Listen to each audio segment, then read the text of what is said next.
This week, join me as I investigate the most controversial premise of the Da Vinci Code. Did Jesus Christ and Mary Magdalene really have a child? And can their bloodline be traced to an ancient line of French royalty called the Merovingians?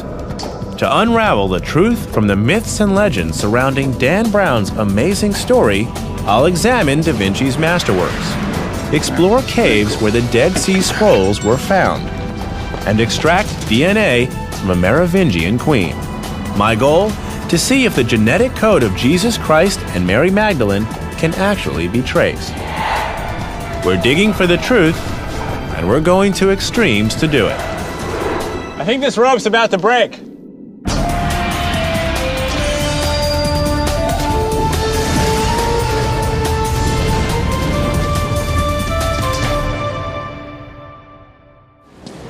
The Da Vinci Code is a global phenomenon, a best-selling book and a major Hollywood production. One aspect of the story which has captured the world's imagination is that the Holy Grail is not a cup used at the Last Supper, but a person named Mary Magdalene. And the descendants of Jesus and Mary may still be walking the streets today.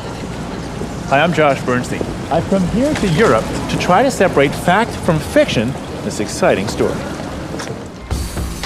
If a bloodline from Jesus does exist, then I'm determined to see if DNA science can be used to track it down. But first, I need some background on this fascinating story. The opening scene of the Da Vinci Code is set in Paris, France, and that's a good place to start my investigation. This is the Louvre. This is where the Da Vinci Code starts, in front of one of Da Vinci's masterpieces. Today, the museum's closed, but you and I are going to get a private tour. I'm being shown around by art historian Alice Jouve. Follow me, I'll show you how to get in. Okay, private tour, lead on. The mysteries of Da Vinci. In the Da Vinci Code, the Louvre's curator is murdered in this hall, where they keep the most famous painting in the world. It's my first time seeing it. Leonardo da Vinci's paintings have a reputation for mystery. How great is that? The Mona Lisa, with her enigmatic smile, may be his best-known portrait. But I'm more interested in two of Da Vinci's other works. According to Dan Brown's book, Da Vinci was privy to a secret that, if revealed, could rock the Christian church, and he hid clues in his paintings. And this is The Madonna of the Madonna. Rocks, right. So what's the mystery associated with this? This is a story relating an incident from the Apocryphal Gospel in which the Holy Family meets John the Baptist during the flight into Egypt. They have all taken refuge in this rocky shelter. So who's who? On the left, Alice tells me that this canvas illustrates a meeting between Jesus and John the Baptist that some believe could have taken place during the flight into Egypt. This journey is mentioned briefly in Matthew's Gospel, but more fully in the Apocryphal Gospels not included in the Bible.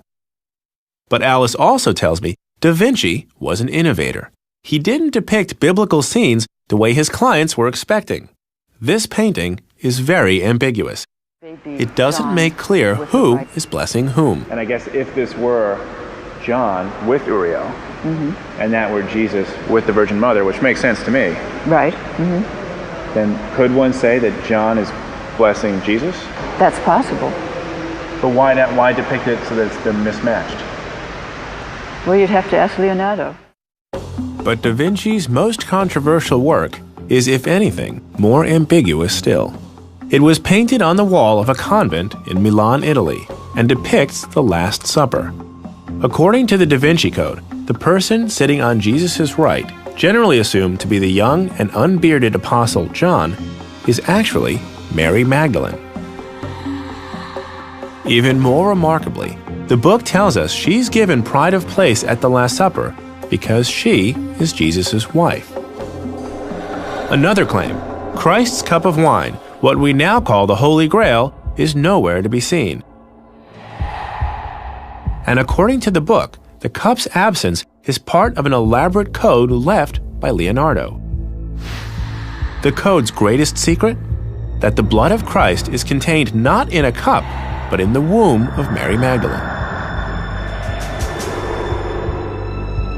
According to the Da Vinci Code, Leonardo knew all this because he was a Grand Master of the Priory of Sion, a secret society sworn to guard the divine bloodline.